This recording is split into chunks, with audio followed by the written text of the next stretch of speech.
आज मैं आपको भगवान शिव की बेटी की कहानी सुनाऊंगी। कथाओं में कम प्रचलित है, लेकिन कुछ स्थानों पर पार्वती और शिव की एक बेटी की कथा का उल्लेख मिलता है।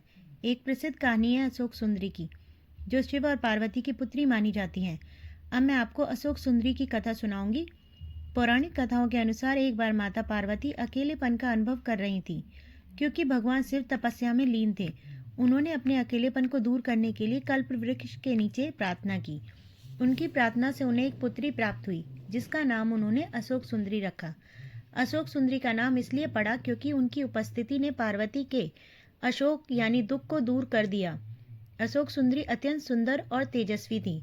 उनकी कथा के अनुसार उन्हें भविष्यवाणी मिली थी कि वे राजा नेहुस से विवाह करेंगी, जो बाद में स्वर्ग के राजा बने। राक्षस का संकट के विषय में बताऊंगी अब मैं आपको। एक बार अशोक सुंदरी जंगल में थी। तभी एक राक्षस ने उन्हें देखा और उनका अपहरण करने की कोशिश की।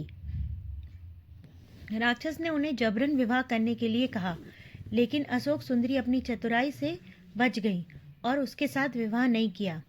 भगवान शिव और माता पार्वती ने फिर उसको दंड दिया और उस राक्षस का नाश हुआ। कुछ समय बाद अशोक सुंदरी का विवाह राजा नाहुस से हुआ।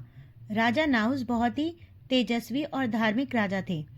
कुछ समय बाद अशोक सुंदरी की भेंट राजा नाहुस से हुई और भविष्यवाणी के अनुसार उनका विवाह भी राजा नाहुस के साथ हुआ।